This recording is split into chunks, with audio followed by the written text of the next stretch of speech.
ಉತ್ತಮ ಆರೋಗ್ಯಕ್ಕಾಗಿ ಹೆಚ್ಚೆಚ್ಚು ತರಕಾರಿ ತಿನ್ನಿ ಅಂತಾರೆ. ಹೆಚ್ಚೆಚ್ಚು ತರಕಾರಿ ತಿನ್ನೋರು ನೋಡಬೇಕಾದಂತಹ ಸುದ್ದಿ ಇದು. ನಿಮ್ಮ ತಟ್ಟೆಯಲ್ಲಿರ್ತಕ್ಕಂಥದ್ದು ತರಕಾರಿ ಅಲ್ಲ, ವಿಷ. Be careful.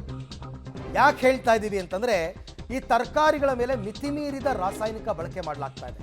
ಕ್ರಿಮಿನಾಶಕ, ಅದು ಇದು ರಾಸಾಯನಿಕ ಪೂರಿತ ವಿಷ ತರಕಾರಿಯಿಂದ ಆರೋಗ್ಯ ಹಾಳಾಗ್ತಾ ಇದೆ.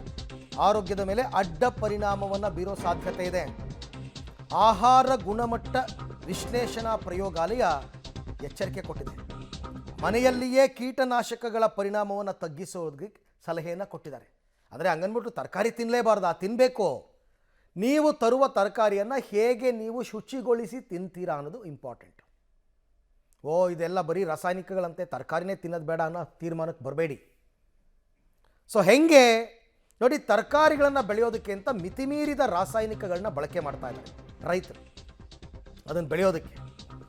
ಈ ರಾಸಾಯನಿಕ ಪೂರಿತ ವಿಷ ತರಕಾರಿಯನ್ನು ತಿಂದರೆ ಡೇಂಜರ್. ಸಹಜವಾಗಿ ಆರೋಗ್ಯದ ಮೇಲೆ ಅಡ್ಡ ಪರಿಣಾಮ ಬಿದ್ದೇ ಬೀರುತ್ತೆ. ಹೀಗಂತ ನಾವು ಹೇಳ್ತಿರೋದಲ್ಲ, ಆಹಾರ ಗುಣಮಟ್ಟ ವಿಶ್ಲೇಷಣಾ ಪ್ರಯೋಗಾಲಯ ಎಚ್ಚರಿಕೆ ಕೊಟ್ಟಿದೆ. ಹಾಗಾಗಿ ಏನು ಮಾಡಬೇಕು, ಉಪ್ಪು ಮತ್ತು ಬಿಸಿ ನೀರಿನಲ್ಲಿ 10 ನಿಮಿಷಗಳ ಕಾಲ ತರಕಾರಿಯನ್ನು ಶುಚಿಗೊಳಿಸಿ, ಅಂದರೆ ನೆನೆಸಬೇಕು ಸ್ವಲ್ಪ. ಆಮೇಲೆ ಅಡುಗೆ ಸೋಡಾ ನೀರಿನಲ್ಲಿ ಬೆರೆಸಿ ತರಕಾರಿಯನ್ನು ಶುದ್ಧೀಕರಿಸೋದಕ್ಕೆ ಸಲಹೆ. ಅಂದರೆ ನೀರಿಗೆ ಅಡುಗೆ ಸೋಡಾ ಹಾಕ್ಬಿಟ್ಟು ಅದರಲ್ಲಿ ಸ್ವಲ್ಪ ವಾಶ್ ಮಾಡಿ, ಉಪ್ಪಲ್ಲಿ ವಾಶ್ ಮಾಡಿ 10 ನಿಮಿಷಗಳ ಕಾಲ ತರಕಾರಿಯನ್ನು ವಾಶ್ ಮಾಡಬೇಕು.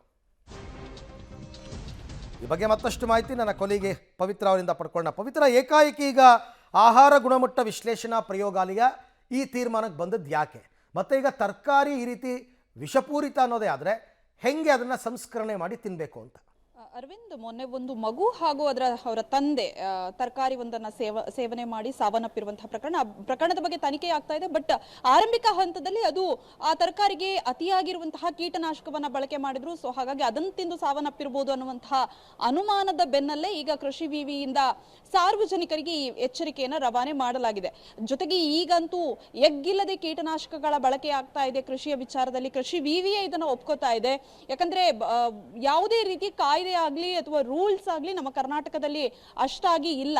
ಇದರ ಬಗ್ಗೆ ಪರಿಶೀಲನೆ ಕೂಡ ಮಾಡ್ತಾ ಇಲ್ಲ. ಎಷ್ಟರ ಪ್ರಮಾಣದಲ್ಲಿ ಕೀಟನಾಶಕವನ್ನ ಬಳಕೆ ಮಾಡಬೇಕು, ಎಷ್ಟು ಬಳಕೆ ಮಾಡಬೇಕು, ಅದೊಂದು ಮಿತಿ ಮೀರಿದ್ರೆ ಯಾವ ರೀತಿ ಆರೋಗ್ಯ ಪರಿಣಾಮ ಆಗುತ್ತೆ, ಇವು ಯಾವುದ್ರ ಬಗ್ಗೆಯೂ ಕೂಡ ಜಾಗೃತಿ ಇಲ್ಲದಂತಹ ಪರಿಸ್ಥಿತಿ ಎದುರಾಗಿದೆ. ಹಾಗಾಗಿ ಈಗ ತಿನ್ನೋ ಆಹಾರವೆಲ್ಲ ವಿಷವಾಗಿ ಮಾರ್ಪಾಡಾಗ್ತಾ ಇದೆ. ಸೊ ಹಾಗಾಗಿ ಈಗ ಈ ಒಂದು ಎಚ್ಚರಿಕೆಯನ್ನ ರವಾನೆ ಮಾಡಿದ್ದಾರೆ. ಅಂದ್ರೆ ಮನೆಯಲ್ಲೇ ನಾವು ತರಕಾರಿ, ಹಣ್ಣುಗಳಾಗಿರ್ಬೋದು, ಸೊಪ್ಪುಗಳಾಗಿರ್ಬೋದು, ಅದನ್ನ ಬಿಸಿ ನೀರಿನಲ್ಲಿ ಸ್ವಲ್ಪ ಉಪ್ಪು ಹಾಕಿ 10 ನಿಮಿಷಗಳ ಕಾಲ ನೆನೆಸಿಟ್ಟು ಅದನ್ನ ಸ್ವಚ್ಛಗೊಳಿಸಿದ ನಂತರವೇ ತಿನ್ನಬೇಕು ಅನ್ನುವಂತಹ ಎಚ್ಚರಿಕೆಯನ್ನ ರವಾನೆ ಮಾಡಿದ್ದಾರೆ. ಸೊ ಹೀಗೆ ಮಾಡಿದ್ರೆ 75% ಅಷ್ಟು ಕೀಟನಾಶಕ ಏನ್ ಹಾಕಿರ್ತಾರೆ ಅದು ಕಂಪ್ಲೀಟ್ ಆಗಿ ವಾಶ್ಔಟ್ ಆಗುತ್ತೆ ಅನ್ನುವಂತಹ ಒಂದು ಸಲಹೆಯನ್ನ ಕೊಟ್ಟಿದ್ದಾರೆ. ಜೊತೆಗೆ ಅಡುಗೆ ಸೋಡವನ್ನು ಕೂಡ ಬಳಕೆ ಮಾಡಬಹುದು, ವಿನೆಗರ್ ಅನ್ನ ಬಳಕೆ ಮಾಡಬಹುದು, ಹೀಗೆ ಟಿಪ್ಸ್ ಗಳನ್ನ ಸಾರ್ವಜನಿಕರಿಗೆ ಕೊಟ್ಟಿದ್ದಾರೆ. ಸೊ ಹಾಗಾಗಿ ಸ್ವಚ್ಛವಾಗಿ ಹಣ್ಣು ಆಗಿರ್ಬೋದು, ತರಕಾರಿ ಆಗಿರ್ಬೋದು, ಸೊಪ್ಪುಗಳನ್ನ ತೊಳೆದು ತಿನ್ನಿ ಅನ್ನುವಂತಹ ಸಲಹೆಯನ್ನ ಈಗ ಕೊಡ್ತಾ ಇದ್ದಾರೆ. ಅರವಿಂದ್, ರೈಟ್. ಥ್ಯಾಂಕ್ ಯು ಪವಿತ್ರ, ತಮ್ಮೆಲ್ಲ ಮಾಹಿತಿಗಾಗಿ ಧನ್ಯವಾದ.